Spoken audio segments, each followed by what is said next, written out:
So hello and welcome to the New Gig podcast. I'm your host, Glen Hodgson, and today I'm delighted to be joined by platform economy expert, co-founder of Liked and COO of Vembla, Mr. Hicham Larhnimi. How are you doing, Hicham? You going good? I'm good. Can't complain. Excellent. Thanks for having me.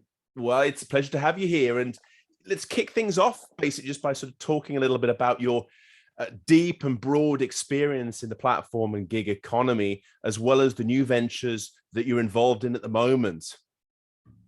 Yeah, so I feel like I always have a finger in play in something. But right now, the main priority is Vembla, which is today is an instant delivery for groceries. When I joined and took lead on it, it was just doing deliveries from supermarkets and within 1 hour in the city. And now we're doing actually 10-minute deliveries from our own warehouses, but we still have that part of the business still, which is called like a supermarket aspect. Yeah. So it's exciting times. And then also Liked, which is a fun project that me and a couple of friends started a few years ago as a hobby project, and now it's taking off as well. And that whole idea was just we were too lazy to buy flowers to our girlfriends or getting reminded that people actually have a birthday, and Facebook was just not that exciting anymore. So we were like, okay, can't we just have someone text us, say, hey, do you want to send a gift to this person, yes or no, kind of how you check in on a flight.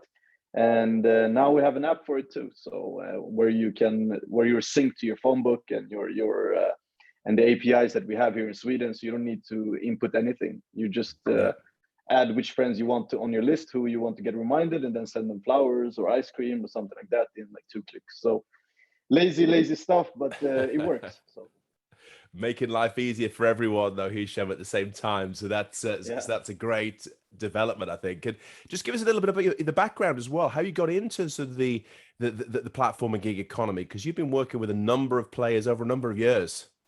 Yes, so I was forced into this world. I joined a company called Heetch when they were very young, a Parisian company, French ride-hailing company, that is a competitor to Uber in Europe and Africa. And at that point, when we were driving Heetch, we were like 10, 15 people, and we were kind of rebellious. We wanted to have a platform where we could help young people get home safely during the night, but also for private people to be able to cover their costs, because owning a car is expensive. Yeah. So technically that's how Heetch launched, and after that it was just it just exploded in all the countries that we were in. But when things go well, the law comes and tries to hit on you. Well, actually, it's not the law; it's more the other side that is getting impacted. Right. That we're already controlling this market. So they were saying that we were destroying the market, we were taking their customers, but lo and behold, we were not taking their customers. We were actually making new customers, because young people did not take a taxi, but they wanted to take a hitch just to get home, because it was also cheap enough for them to be able to do it. So in that story, we were kind of forced to go into the lobby world of this and try to educate the market, but also politicians and stakeholders that what we were doing. And it was not, that someone was making money or they were making tax-free money outside their regular jobs or the regular system. It was more just to cover your cost. And that's how we then launched Shared Economy Sweden at that point. Yep. We did that in every country we were in. We were lobbying in Brussels all the time. So it was a lot of conferences, meetings that took a lot of time from what I actually like to do, which is more the operational building organizations, not trying to educate people who don't want to get educated in them. So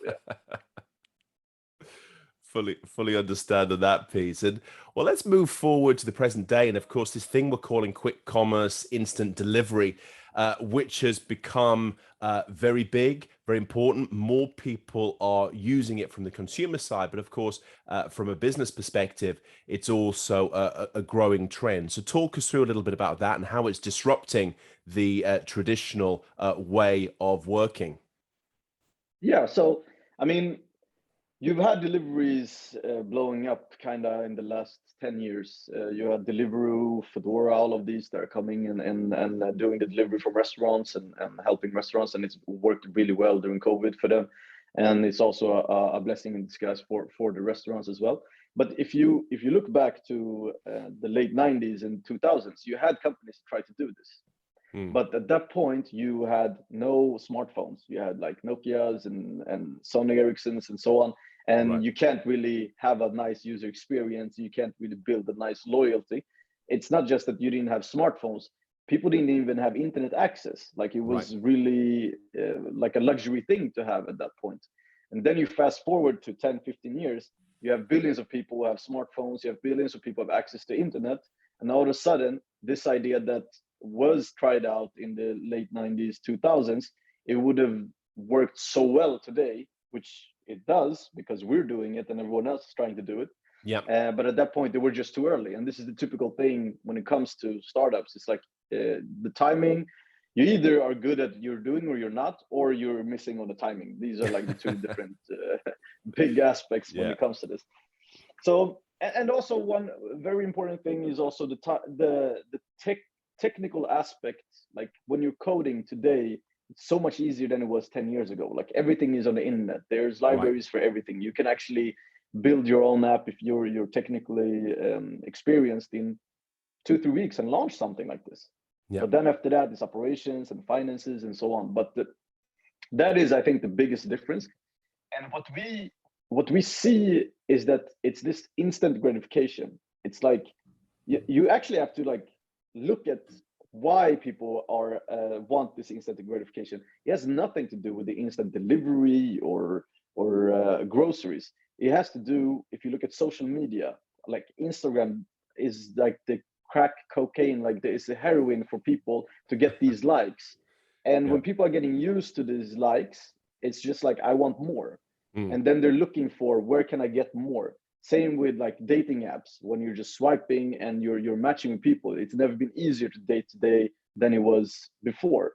So it's also this instant like gratification. So then you add food to it and you get it in 10 minutes. It's like, what else do I want? I can get my likes, I can go swipe right, and I can get my food. Like, what else do I need? So looking at that transition, it's kind of interesting. If you just look back 10, 15 years, it's just crazy how much everything has moved. One interesting thing that we used to say at Heetch, because you were literally ordering a random car from a phone and then jumping into it and then getting home. But when we were young, what did our parents tell us? Never meet anyone online and never jump in a car with people you don't know. Absolutely. And we're doing all of that today. Yeah.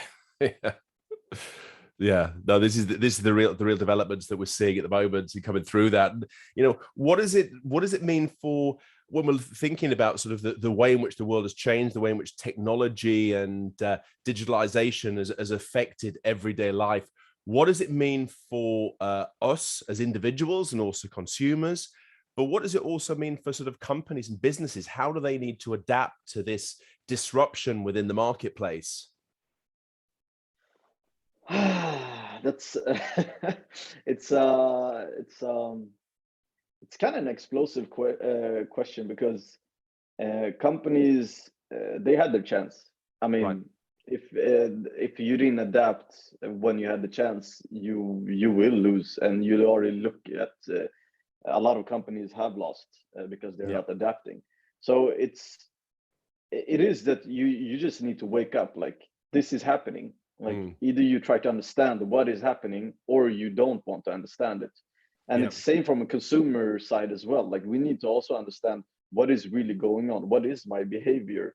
Like, is this normal? Is this healthy? Like, about my data, where is my information really going? All of these things, it's on us to really understand what's going on. But if we don't do that, like, we cannot blame other people. Like, it's just, we cannot blame others for our failure in that sense. And I'm speaking more about companies, because companies, when they all of a sudden just bankrupt, they're always blaming someone else. Not that they didn't change. And the world is changing all the time. And that's the big difference between, I love change, but a lot of people hate change, and you just got to embrace it. And that's why I always recommend, there's this book that's called Who Moved My Cheese. It's a 1 hour read, and I think everyone needs to read it, because it's about change. Like when someone moves your cheese, you need to go find new cheese. And no, but it's it is interesting. I mean, I can talk about this question like all day, but like to make it more concrete is like, companies need to wake up, adapt, understand what people are actually looking for, and also when it comes to the communication. And I see a lot of companies that have done it, and they're doing a really good job on it. But if you just look at the financial side, like on the finance side, you see like Klarna, all of these companies coming up now, and banks need to really get a check. And it's not you check Klarna brand and you put another bank brand here, you really see the difference. This one is trying to work towards users and the community and so on. This is not even trying to do anything. And we see that more and more. I mean, you know, sort of the opening hours won't handle cash, basically won't do all the things that you'd expect them to do. It's almost like you're doing them a service by actually being there, as opposed to being consumer and individual focused. So absolutely, I think when these things happen, then disruption is not just important, it's essential, and it's inevitable as well. So, you know, that if you're not doing a good job, probably look in the mirror, because there's someone who'll be ready to eat your lunch within that space very quickly. And I like the point you made about sort of change there as well. That people kind of, in a lot of people, it's human nature to be afraid of change. But of course, you know, as they always say, without any change, there'd be no swans. And I think that, you know, people need to look to the future and the opportunities as opposed to looking to the past and the way things operated. But this brings up new opportunities as well for individuals in the workforce who want to work within this new reality and be able to sort of work and earn money, but also to participate in the economy as well. Yeah, it does.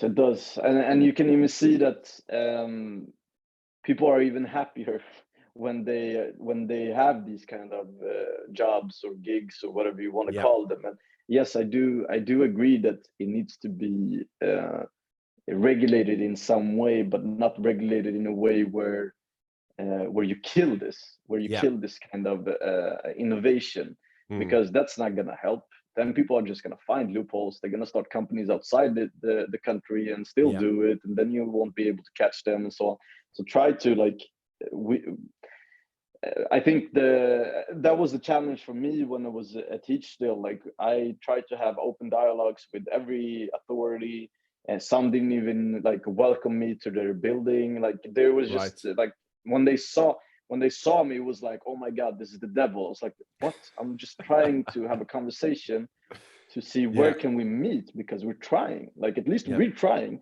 Others won't even care, and we've seen that. Other companies, they just go. Yeah, absolutely.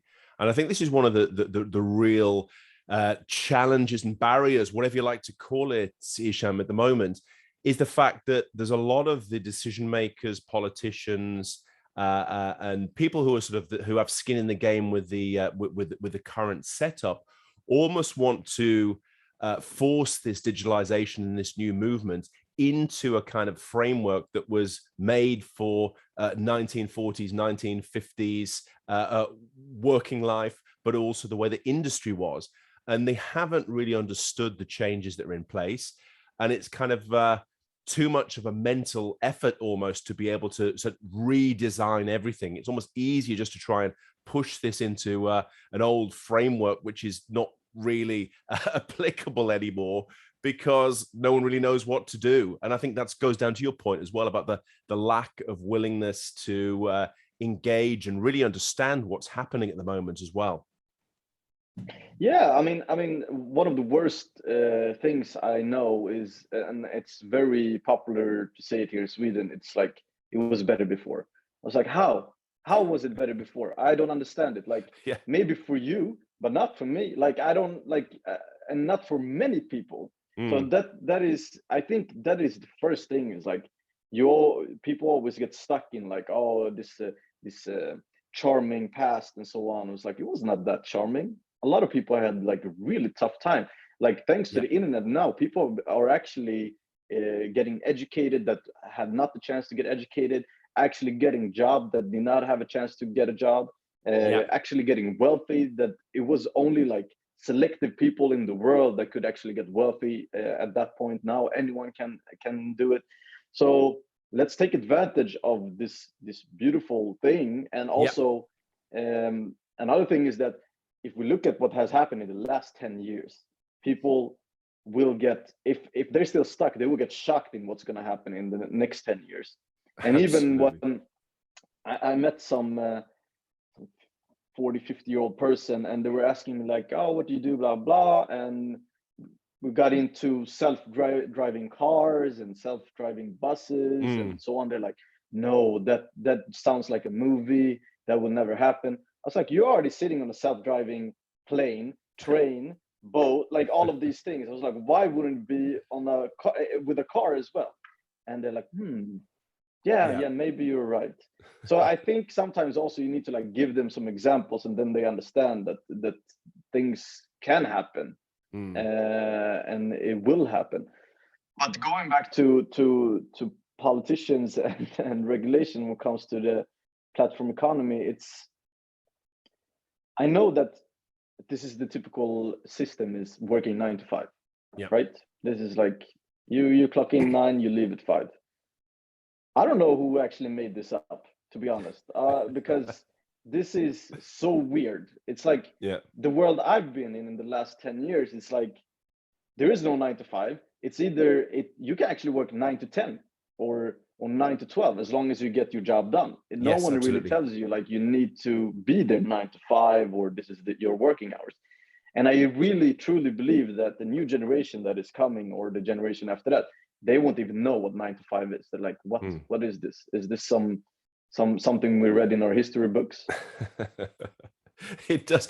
Looking at it objectively, it seems like a very bad idea. Selling your time 9 to 5, 5 days a week for something for you reach a certain period, maybe get your gold watch, and then you just retire. It sounds like a ridiculous way of setting things up. And I think that you absolutely get the right point there when you highlight the fact that, it's about impact and value that they can deliver, as opposed to the time you're spent in one location for one employer. Yeah, It's very yeah, inefficient way of doing things. And also we see that as well, the figures that clearly show that the majority of people actually in this 9 to 5 life, they're not happy with their job. They don't feel fulfilled. They don't feel they're having an impact or delivering value. So it's from both sides. This is not working out. It's not as though it's just a one-way street. no, definitely not. Like I can tell you, a lot of employers are not happy with 9 to 5, because they don't Mm. even know, how can I give them so much job, like how can I justify that I'm giving them enough job to work 9 to 5 every Right. day? It's just like, and Yeah. then also one thing that I don't really understand is like you have your peak times as a company, and then you Mm. have low times, and all of a sudden you have 100 people there 9 to 5, and nothing is happening, and this is really demotivating for a Yeah. person that is an employee. So Yeah. it's just like, how can we make it fun? Like, I don't understand. Like, for me, the number one goal in my life is that I want to wake up and smile. I'm like, I'm motivated, and I'm Yeah. leaving my door, even if it's minus 10 degrees and dark. I enjoy leaving the door. Yeah. But if I had a job that I hated, I would not enjoy waking up or leaving a door, especially when it's minus 10. I'll be like, Yeah. no, I'm sick. Yeah, yeah, absolutely. And that has the net knock-on effect to your personal life, as well as your professional life as well. You can't feel good if you're not engaged and not enjoying what you're doing. Yep. I 100% agree. And it's like you should almost try to get the mentality that your job should be a hobby, something you really like. Yeah. And the best way to do it is to try as much as possible. And I think gig economy is a way, if it could even get broader into more industries, that is a way to try as much as possible to see which Yeah. thing is working for you. Because sometimes one trick that happens is that you start a job, and then all of a sudden you have a lot of obligations, you have loans and so on, and all of a sudden you're stuck there, and then 40 years passed, and then boom, you get the gold watch, and then what? And then that's it. But I like that. Enjoy yourself every day and get paid for it. I think that's probably the what are the takeaways that we should have here, Hicham, in terms of what you should be aiming for in your career or your life's work, depending on how you look at these things. Yeah, 100%. Fantastic. Well, Hicham, it's been great to be able to speak with you. Thanks for your time. Thanks for the opportunity, and great to be able to share some of your experiences, thoughts, and also ideas about where we're heading in the platform, gig, and project economy too. Thank you for having me.